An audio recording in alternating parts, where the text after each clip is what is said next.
Assalamualaikum warahmatullahi wabarakatuh. Selamat siang yang kami hormati Bapak Ibu Tutor serta teman-teman sekalian. Perkenalkan kami dari kelompok 2 subkelompok 1 yang beranggotakan Muhammad Ifadah Rasyad, Pamudia Harimurti, Titik Nurni Lamsari, Ratri Mawarni, dan saya sendiri Rika Adelia Wibowo. Pada kesempatan ini kami akan mempresentasikan materi dengan judul Kode dan Etik PNS dalam Literasi Digital. Lanjut, lanjut.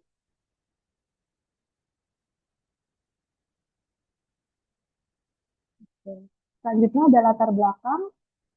Materi ini menjadi sangat relevan karena kita sedang berada dalam fase percepatan transformasi digital di berbagai sektor termasuk pemerintahan. Bagi aparatur sipil negara, perubahan ini bukan sekedar peralihan alat kerja dari manual ke digital, tetapi perubahan cara berpikir, cara berinteraksi, dan cara memberikan pelayanan kepada masyarakat. Era digital telah menghadirkan sistem kerja pemerintahan yang semakin modern dan terintegrasi. Kehadiran aplikasi, sistem informasi, dan platform digital memungkinkan pelayanan menjadi lebih cepat karena proses dapat dilakukan secara real-time, lebih efisien, karena mengurangi penggunaan kertas dan birokrasi berlapis, serta lebih transparan karena setiap proses dapat dipantau dan ditelusuri oleh masyarakat. Namun, kemudahan tersebut tidak datang tanpa konsekuensi. Justru disinilah tantangan baru bagi ASN muncul. Kemampuan teknis dan dalam mengoperasikan teknologi saja tidak cukup. ASN dituntut untuk memiliki kesadaran yang lebih dalam terhadap dampak dari setiap penggunaan teknologi tersebut. Kesalahan kecil dalam pengelolaan data digital dapat berdampak besar baik secara hukum maupun kepercayaan publik. Setiap aktivitas di dunia digital meninggalkan rekam jejak yang dapat diakses dan ditelusuri kembali. Oleh karena itu, ASN harus bertanggung jawab atas setiap tindakan digitalnya, baik dalam konteks pekerjaan maupun kehidupan pribadi yang dapat berdampak pada profesionalitas. Dengan demikian, literasi digital bagi ASN tidak hanya berarti kemampuan menggunakan perangkat dan aplikasi, tetapi juga mencakup kemampuan berpikir kritis, memahami risiko, menjaga keamanan informasi, serta menjunjung tinggi etika dalam setiap aktivitas digital. Selanjutnya, dalam literasi digital terdapat 4 pilar utama, yaitu yang pertama digital skill atau kemampuan menggunakan teknologi. Yang kedua digital culture, kebiasaan dan pola perilaku dalam dunia digital. Dan yang ketiga ada digital safety, kemampuan menjaga keamanan digital. Dan yang terakhir ada digital ethics, etika dalam penggunaan teknologi. Namun pada presentasi ini kami akan memfokuskan pada 2 pilar utama yang sangat berkaitan dengan perilaku ASN, yaitu digital ethics dan digital culture.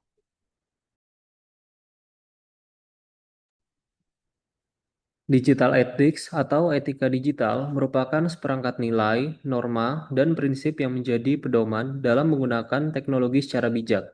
Etika ini mengatur bagaimana seseorang berperilaku di ruang digital agar tetap bertanggung jawab dalam setiap tindakannya, aman dalam penggunaan teknologi dan penggunaan informasi, serta menghormati hak, privasi, dan kepentingan orang lain. Selanjutnya saya akan menjelaskan terkait prinsip-prinsip digital ethics. Yang pertama yaitu privasi. Privasi berarti menjaga dan menghormati data pribadi baik milik pribadi sendiri maupun orang lain. Dalam praktiknya, ini mencakup tidak menyebarkan informasi sensitif tanpa izin seperti data, identitas, alamat, atau dokumen penting lainnya. ASN juga harus berhati-hati dalam mengelola data masyarakat agar tidak terjadi kebocoran atau penyalahgunaan. Yang kedua yaitu keamanan. Keamanan berkaitan dengan upaya melindungi sistem, akun, dan informasi dari ancaman seperti peretasan, penipuan, atau kebocoran data. Contohnya adalah menggunakan kata sandi yang kuat, tidak sembarangan mengakses link mencurigakan, serta memastikan sistem kerja terlindungi dengan baik. Yang ketiga ada akuntabilitas. Akuntabilitas ini berarti setiap tindakan di ruang digital harus dapat dipertanggungjawabkan. Apa yang dikirim, dibagikan, dan dipublikasikan akan meninggalkan jejak digital. Oleh karena itu, ASN harus berhati-hati dan sadar bahwa setiap aktivitas digital mencerminkan tanggung jawab pribadi maupun institusi. Yang keempat yaitu transparansi. Transparansi adalah sikap terbuka dan jujur dalam penggunaan informasi. Dalam konteks pelayanan publik, ASN harus menyampaikan informasi dengan jelas, tidak menyesatkan, serta dapat dipercaya. Transparansi juga membantu meningkatkan kepercayaan masyarakat terhadap pemerintah. Yang kelima yaitu integritas. Integritas ini berarti konsistensi antara nilai, ucapan, dan tindakan. baik di dunia nyata maupun digital. ASN harus tetap menjunjung tinggi etika, tidak menyebarkan informasi hoax, tidak manipulasi data, serta menjaga sikap profesional dalam setiap interaksi digital. Selanjutnya, yaitu contoh penerapan digital ethics. Yang pertama yaitu apa saja yang hal-hal yang bisa menjadi contoh. Yang pertama, menggunakan media sosial secara bijak dan bertanggung jawab. Yang kedua, memastikan kebenaran informasi sebelum membagikannya. Yang ketiga, berkomunikasi dengan bahasa yang sopan. Kemudian apa saja yang dilarang? Yang pertama, melakukan cyberbullying atau ujaran kebencian. Yang kedua, menyebarkan hoax atau informasi tanpa verifikasi. Yang ketiga, menggunakan kata-kata kasar atau provokatif. Selanjutnya, Baik, selanjutnya terkait pentingnya digital ethics bagi ASN. Yang pertama, ASN bekerja dengan informasi publik. ASN sendiri setiap hari berhadapan dengan data dan informasi yang berkaitan dengan masyarakat. Etika digital memastikan bahwa setiap informasi yang dibagikan harus benar dan terverifikasi, valid dan akurat, serta dapat dipertanggungjawabkan, baik secara hukum maupun moral. Kesalahan dalam menyampaikan informasi sekecil apapun dapat berdampak pada kebijakan, kepercayaan publik, bahkan stabilitas sosial. Oleh karena itu, etika digital menjadi filter penting sebelum ASN menyampaikan sesuatu ke ruang publik. Dua, jejak digital bersifat permanen. Salah satu karakter utama dunia digital adalah jejaknya yang sulit dihapus. Apapun yang pernah diunggah, baik tulisan, foto, maupun komentar, dapat tersimpan, disalin, dan disebarluaskan kembali kapan saja. Karena itu, etika digital membantu ASN untuk lebih hati-hati, berpikir sebelum bertindak, dan mempertimbangkan dampak jangka panjang dari setiap aktivitas digital. Yang ketiga, ASN adalah representasi bank negara. ASN bukan hanya individu biasa di ruang digital, setiap sikap, komentar, atau unggahan yang dilakukan, baik di media sosial maupun di platform resmi, akan dipersepsikan sebagai cerminan institusi bahkan negara. Di era digital ini, batas antara ranah pribadi dan profesional menjadi semakin tipis. Karena itu, ASN harus mampu menjaga etika dalam keduanya. Selanjutnya yaitu peran kode etik dalam digital ethics. Yang pertama, pedoman perilaku. Kode etik berfungsi sebagai panduan dalam bersikap dan bertindak di ruang digital. ASN tidak hanya dituntut mampu menggunakan teknologi, tapi juga harus memahami bagaimana berperilaku yang pantas, profesional, dan sesuai nilai-nilai ASN. Dua, melindungi privasi dan data. Kode etik juga berperan dalam menjaga keamanan dan kerahasiaan data, baik data pribadi maupun data institusi. ASN sering mengakses informasi sensitif, sehingga perlu ada batasan yang tegas dalam penggunaannya. Tanpa etika yang kuat, teknologi justru bisa menjadi celah jadinya pelanggaran data. Oleh karena itu, kode etik berfungsi sebagai pengingat dan pengendali dalam pengelola informasi. Ketiga, membangun kepercayaan. Kepercayaan publik adalah aset utama dalam pemerintahan. Kode etik membantu memastikan bahwa setiap aktivitas digital ASN dilakukan secara jujur, transparan, dan bertanggung jawab. Sebaliknya, pelanggaran etika digital dapat dengan cepat merusak kepercayaan yang telah dibangun. Baik, selanjutnya adalah digital culture atau budaya digital adalah kebiasaan atau pola perilaku serta cara berpikir seseorang dalam memanfaatkan teknologi dalam kehidupan sehari-hari. Ini bukan sekedar soal menggunakan teknologi, tetapi tentang bagaimana teknologi menjadi bagian dari cara kita bekerja, berkomunikasi, mengambil keputusan, dan menyelesaikan masalah. Digital culture tidak hanya tentang penggunaan teknologi, tetapi tentang bagaimana pola pikir dan cara kerja ikut berubah. Prinsip-prinsip berikut menjadi fondasi agar ASN mampu bekerja secara efektif di era digital. Prinsip yang pertama adalah kolaborasi. Kolaborasi berarti kemampuan untuk bekerja sama melalui platform digital tanpa dibatasi ruang dan waktu.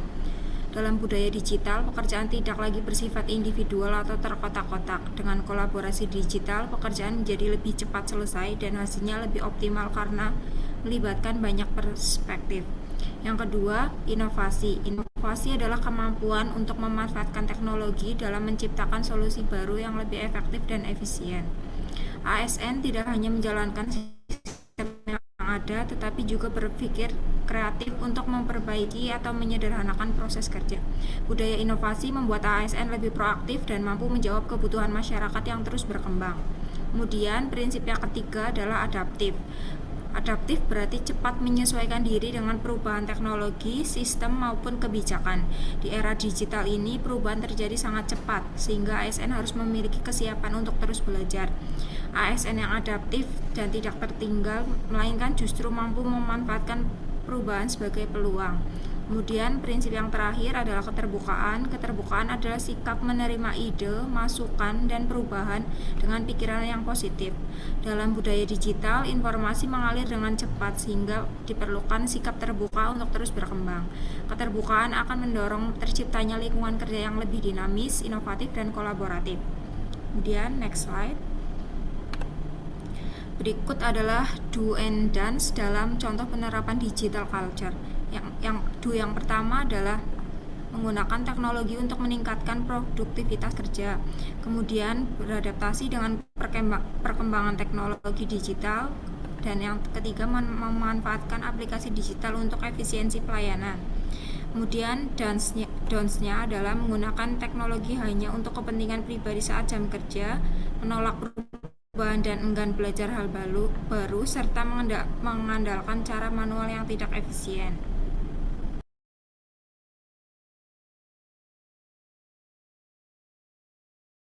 Baik, selanjutnya di slide pentingnya budaya bermedia digital atau digital culture bagi ASN. Yang pertama yaitu mendorong pelayanan publik menjadi lebih cepat dan responsif. Dengan budaya digital, ASN terbiasa memanfaatkan teknologi untuk mempercepat proses kerja. Pelayanan yang sebelumnya memakan waktu lama dapat disederhanakan melalui sistem digital. Budaya ini membuat ASN tidak hanya bekerja cepat, tetapi juga tanggap terhadap perubahan dan kebutuhan masyarakat yang dinamis. Yang kedua, meningkatkan profesionalisme dan adaptasi terhadap perubahan. Digital culture mendorong ASN untuk terus belajar dan berkembang. Teknologi yang terus berubah menuntut ASN untuk tidak stagnan, tetapi selalu meningkatkan kompetensi. Maknanya yaitu, ASN lebih siap menghadapi perubahan sistem dan kebijakan, kemudian memiliki pola pikir terbuka terhadap pembaruan, dan bekerja dengan standar yang lebih profesional dan berbasis kinerja. Yang terakhir yaitu memperkuat kolaborasi dan komunikasi. Teknologi memungkinkan komunikasi dan kerjasama menjadi lebih mudah, cepat, dan luas. Budaya digital mendorong ASN untuk bekerja secara kolaboratif, tidak lagi terkotak dalam batasan unit atau instansi. Maknanya yaitu, koordinasi antar tim menjadi lebih efektif melalui platform digital, informasi dapat dibagikan dengan cepat dan tepat, kemudian terbangun kerjasama yang lebih solid, baik internal maupun eksternal. Lanjut di slide 12. Peran kode etik dalam digital culture. Yang pertama yaitu mengatur perilaku dalam berinteraksi. Ini contohnya seperti menjaga bahasa yang sopan, profesional, dan tidak provokatif.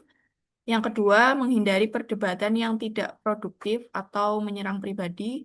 Yang ketiga, contohnya tetap menjaga netralitas dan citra sebagai representasi institusi. Nah, dengan adanya aturan ini, interaksi digital menjadi lebih sehat, tertib, dan mencerminkan profesionalisme ASN. Peran yang kedua yaitu mencegah penyebaran konten negatif. Dimaknai sebagai mendorong ASN untuk memverifikasi informasi sebelum menyebarkan, kemudian menghindari penyebaran konten yang bersifat provokatif, diskriminatif, atau menyesatkan, dan yang terakhir menjaga agar ruang digital tetap aman dan kondusif. Dengan peran ini, ASN tidak hanya menjadi pengguna, tetapi juga menjaga kualitas informasi di ruang publik. Peran yang ketiga yaitu menjaga nilai dan norma sosial. Dimaknai sebagai menghormati perbedaan pendapat, latar belakang, dan budaya, tidak menyebarkan konten yang melanggar norma sosial atau merugikan pihak lain, dan menjaga citra positif diri, instansi, dan pemerintah. Peran ini penting karena dunia digital bukan ruang bebas tanpa batas, melainkan perpanjangan dari kehidupan sosial di dunia nyata. Lanjut. Kesimpulan. Selanjutnya kesimpulan dapat disimpulkan bahwa literasi digital adalah kebutuhan utama bagi ASN agar mampu bekerja secara cepat dan efektif di era modern. Namun, kemampuan ini harus diimbangi dengan digital ethics agar penggunaan teknologi tetap sesuai norma dan tidak disalahgunakan. Selain itu, digital culture mendorong cara kerja yang lebih adaptif, kolaboratif, dan profesional. Tanpa budaya digital, pelayanan akan tertinggal atau lambat. Tanpa etika digital, risiko penyalahgunaan akan meningkat. Karena itu, ASN harus mampu menyeimbangkan kemampuan teknologi dengan tanggung jawab moral agar pelayanan tetap berkualitas dan terpercaya. Sekian presentasi dari kelompok kami. Terima kasih atas perhatian yang telah diberikan. Mohon maaf apabila terdapat kekurangan. Wassalamualaikum warahmatullahi wabarakatuh.